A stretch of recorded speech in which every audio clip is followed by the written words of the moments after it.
मैं पिछले आधे घंटे से उस गुलाब जैसी लड़की को देख रहा था जिसने लाल रंग का सूट पहना हुआ था और वह वाकई गुलाब का फूल लग रही थी। अपने लंबे कद और खूबसूरत चेहरे के साथ वह हिन्नी जैसी निगाह वाली जैसे कोई कयामत थी। मेरी उम्र 21 साल थी और आज मेरे बड़े भाई की शादी थी। मेरी भाभी विदा होकर घर आ गई थी, लेकिन एक लड़की जो भाभी के पल्लू से बंद कर रही थी, उसको देखकर ऐसा महसूस हो रहा था कि आसमान से कोई परी उतर कर आ गई है। मैं उसके चेहरे से नजर नहीं हटा पा रहा था। सिर्फ मैं ही नहीं, जो भी उसे देखता तो देखता ही रह जाता। पूछने पर पता चला कि वह मेरी भाभी की छोटी बहन है और उसका नाम सीमा है। ये सुनकर मुझे अजीब तरह की हैरानी हुई। यानी इतनी खूबसूरत लड़की से मेरा अब सामना होता रहेगा। लेकिन मुझे नहीं पता था कि ये मेरे हसीना तो हमेशा मेरे घर में है रहने के लिए आई थी। जब शादी का हंगामा खत्म हुआ और मेहमान अपने घरों को वापस जाने लगे तो मैंने देखा कि वह लड़की घर पर ही मौजूद है। यानी कि मेरे घर में मैंने अपनी अम्मी से सवाल किया तो अम्मी ने बताया कि सीमा अब यहीं रहेगी। ये सुनकर तो मेरा दिल खुशी से उछल पड़ा। यानी कि अब रोजाना मुझे उस खूबसूरत लड़की का दीदार करने को मिलेगा। मेरी उम्र ही ऐसी थी। इस उम्र में ऐसे जज्बात का उभरना लाजमी था। वह इतनी खूबसूरत, इतनी ही मासूम भी लग रही थी। मेरी माँ ने बताया कि मेरी भाभी का कोई नहीं है, ये दोनों बहनें अपने मामू के यहाँ रहती थी। लेकिन तुम्हारी भाभी की ख्वाहिश थी कि उसकी छोटी बहन शादी के बाद उसके साथ ही रहेगी। मुझे भी उसमें कोई बुराई नजर नहीं आई। अच्छी बच्चियां है दोनों, मैंने कहा करके अपनी माँ से। मुझे इसी तरह के जवाब की उम्मीद थी।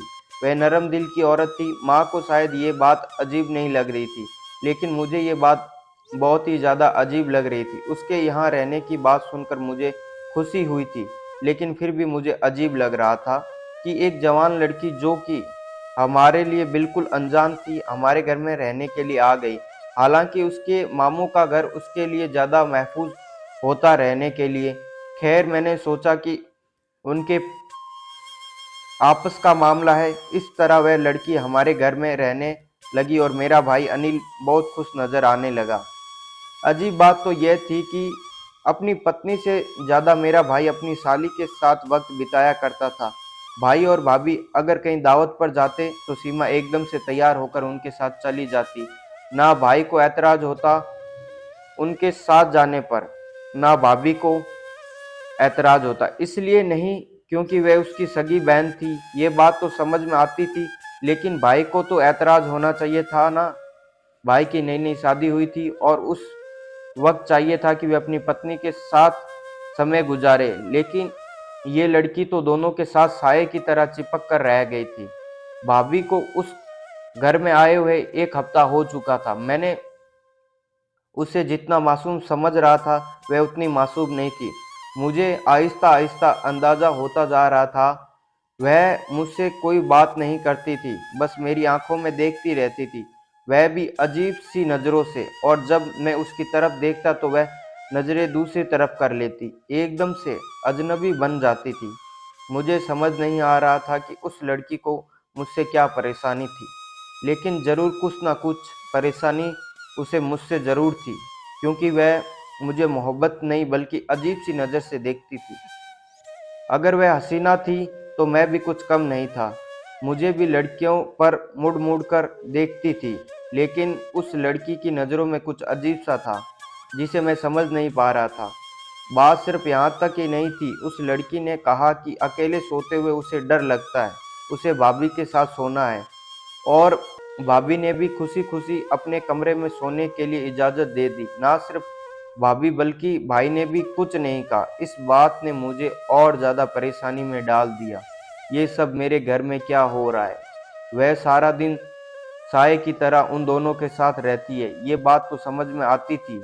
दावतों में उनके साथ जाना, हर वक्त मेरे भाई से हंसी मजाक करना, बिना वजह फरमाइशें करना, ये सब नज़रअंदाज किया जा सकता था। लेकिन आज तो मैडम ने फरमाइश की थी उसे सुनकर तो मेरा सर चकराने लगा। एक नए शादीशुदा जोड़े के बीच में सोने की भला क्या तुक बनती थी और उस पर कोई ऐतराज भी नहीं था।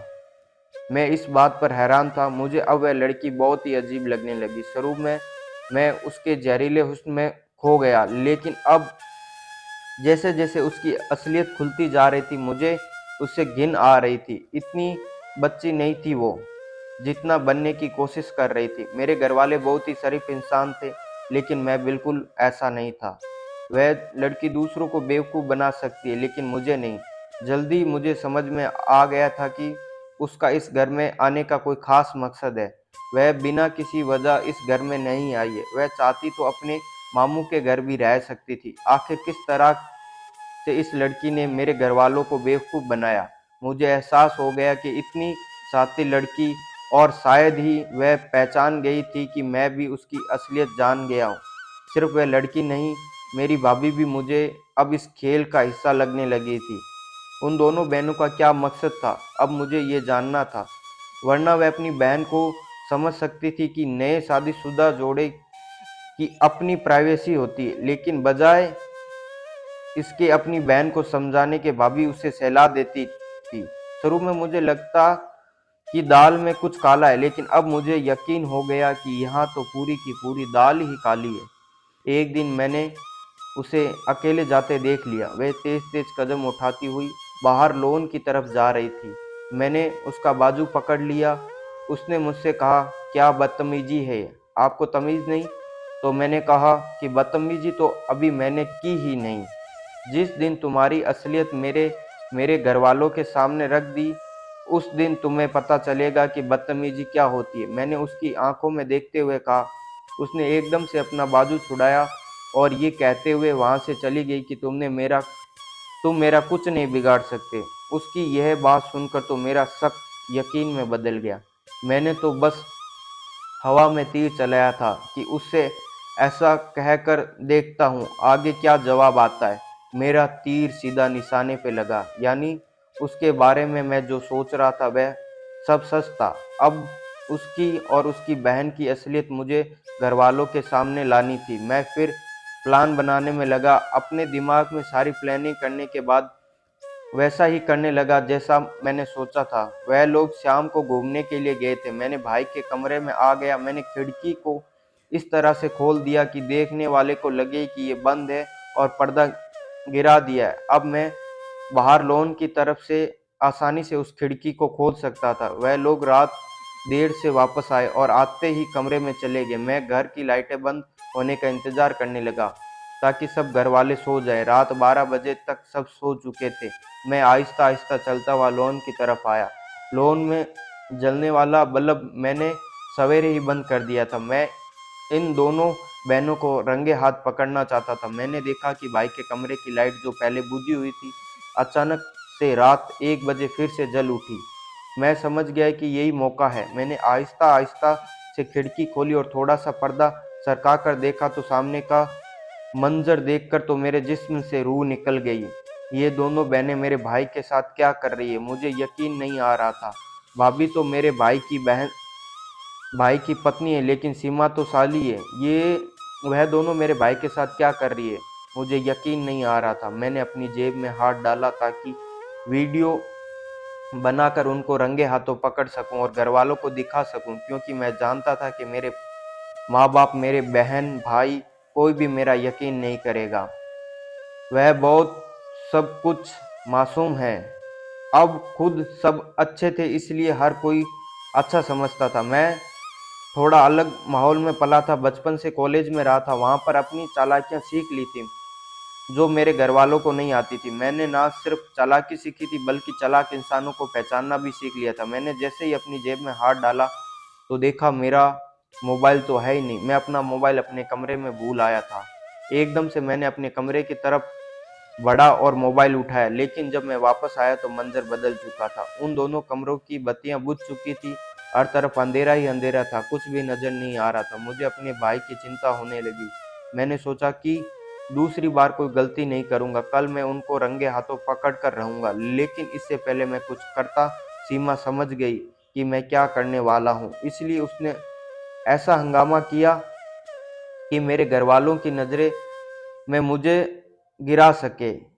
इससे पहले कि मैं भाई के कमरे की तरफ जाता, वह मेरे कमरे में आ गई। दरवाज़ा खुला था। मैं अकेले नहीं, मैं लॉक नहीं करता था अपना दरवाज़ा। वह अचानक से अंदर आ गई और दरवाज़ा बंद कर दिया। उसे देखकर मैं समझ गया कि वह गलत इरादे से आई है। मुझे देखकर उसने कहा कि तुम हमारी वीडियो बनाना चाहते थे खिड़की से? तुम्हें क्या लगता है कि मैं तुम्हें नहीं देख रही थी? उसकी ये बात सुनकर मैं तो हैरान हो गया। यानी उसने मुझे देख लिया था। कितनी शातिर लड़की थी वह, मेरी सोच से भी ज़्यादा। मैंने उससे कहा कि मेरे कमरे से बाहर निकल जाओ। उसने कहा ऐसे तो नहीं जाऊंगी। हम तो डूबेंगे सनम, तुमको भी ले डूबेंगे। ये कहने के बाद उसने अपने बाएं बाजू पर हाथ रखा और अपनी टी शर्ट अश्लीलता से फाड़ दी। उसके बाद अपने बालों का खुला जोड़ा कर लिया और फिर दूसरी अश्लील को भी फाड़ दी और जोर जोर से चीखना शुरू कर दिया, बचाओ मुझे बचाओ। उसकी इस हरकत पर मैं हैरान सा हो गया। मुझे उससे इसी तरह की उम्मीद बिल्कुल नहीं थी, लेकिन वह मुझे जानती नहीं थी। अगर वह चालाक थी तो मैं उसकी सोच से भी ज्यादा 10 हाथ आगे था। उसकी चीख सुनकर सब घरवाले आ गए। घरवालों के पूछने पर उसने बताया कि मैं उसकी इज्जत पर हाथ डालने की कोशिश कर रहा था और मेरे मासूम घरवालों ने एकदम से उस रोती हुई लड़की का यकीन कर लिया और मेरे घरवाले मुझ पर गुस्सा करने लगे और मेरे भाई ने मुझे मारना शुरू कर दिया। लेकिन मेरे पापा ने रोका। मेरे पापा ने मुझसे कहा, अभी के अभी मेरे घर से निकल जाओ। मुझे तुमसे ये उम्मीद नहीं थी। तुम एक अनाथ लड़की की इज्जत पर हाथ डालोगे। इस बच्ची को रहने के लिए जगह नहीं थी, इसलिए हमने इसे घर में जगह दे दी। लेकिन इसका ये मतलब नहीं कि तुम उसके साथ इस तरह की हरकत करो। मुझे तुमसे ये उम्मीद नहीं थी। मेरे दूसरे बेटे तो इस तरह नहीं है, लेकिन तुम शायद कॉलेज में रहकर ये सब सीख लिया। पापा की बातें सुनकर मुझे दुख हुआ। अब मुझे ये मामला संभालना था। मैं पूरी तरीके से फंस चुका था, लेकिन मुझे पता था कि मुझे क्या करना है। मैंने कहा कि ठीक है, आप लोगों को अगर यकीन नहीं है तो ना करे, लेकिन एक बार अनिल भाई के कमरे की तलाशी मुझे ले लेने दे। बल्कि आप खुद सब मेरे साथ चले, मैं आपको कुछ दिखाना चाहता हूँ। इसके बाद मैं खुद ही ये घर छोड़कर चला जाऊंगा। इतने में तो मैं समझ गया था कि वहां सारे सबूत मिटा चुकी होगी, लेकिन चोर चाहे कितना भी शातिर क्यों ना हो, कोई ना कोई गलती जरूर करता है। मैंने भी उनकी एक गलती को पकड़ने के लिए घर वालों को भाई के कमरे में ले आया। सीमा और भाभी दोनों को यकीन था कि उन्होंने सब कुछ पहले से ठीक कर दिया था, लेकिन एक गलती जो उनसे हुई थी जिसका उन्हें अंदाजा भी नहीं था, लेकिन मैंने वह गलती पकड़ ली थी। मैंने भाई से कहा कि भाई, रात को ये दोनों आपको बेहोश करती है और घर में जितना कीमती सामान है, पैसे जेवरात, एक बैग में डालकर रखा है। मैंने अपनी आंखों से देखा है कि आपको बेहोश करने के बाद ये सारा सामान बैग में डाल रही थी, लेकिन मैं इन्हें देख चुका था, इसलिए उन्होंने सबूत मिटा दिया। भाई ने कहा कि तुम्हारी बातों पर मुझे यकीन नहीं, ऐसा कुछ नहीं। मैंने बेड के नीचे से वह कपड़ा उठाया और साथ ही बेहोशी की दवा भी उठाई और घर वालों को दिखाया, जिसे देखकर भाभी और सीमा का रंग फीका हो गया था। यकीन नहीं हो रहा था यही वह गलती थी जो उन दोनों ने की थी। भाई को बेहोश करने के बाद उन्होंने ये सब बेड के नीचे फेंक दिया था। मुझे पूरा यकीन था कि उन्होंने ये सबूत मिटाना याद नहीं आया होगा। थोड़ी देर बाद ही मेरी बड़ी भाभी कमरे में आई और कहने लगी कि मेरा सारा जेवर कमरे से गायब है।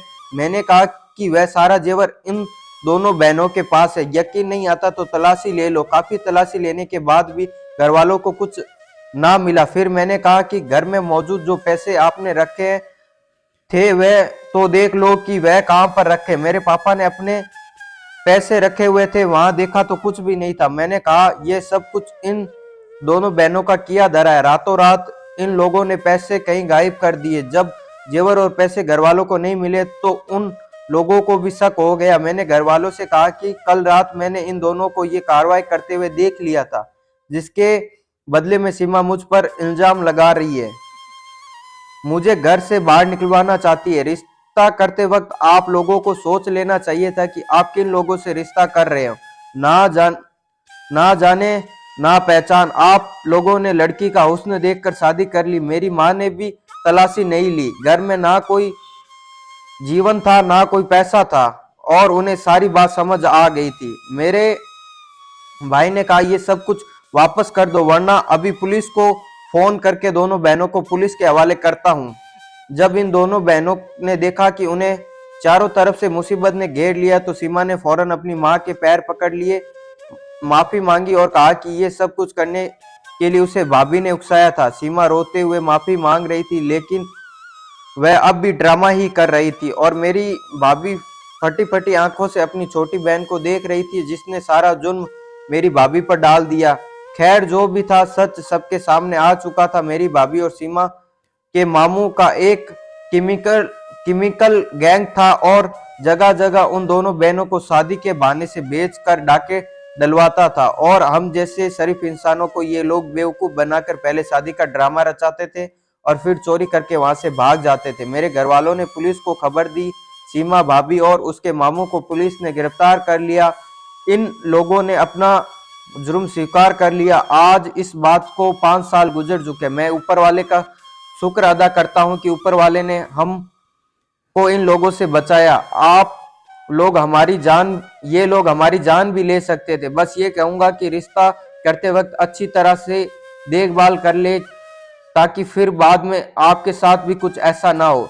तो दोस्तों, ये थी आज की हमारी कहानी। आपको कैसी लगी कमेंट करके हमें जरूर बताइए। वीडियो को लाइक कर दीजिए और इस वीडियो की कहानियां लगातार देखने और सुनने के लिए चैनल को सब्सक्राइब करके घंटी को ऑल पर सेट कर दीजिए, ताकि आने वाली वीडियो का नोटिफिकेशन आपके पास तुरंत पहुंच सके। आपसे अगली वीडियो में मिलते हैं, तब तक के लिए दोस्तों धन्यवाद। यदि आपने हमारा चैनल सब्सक्राइब नहीं किया तो हमारे चैनल को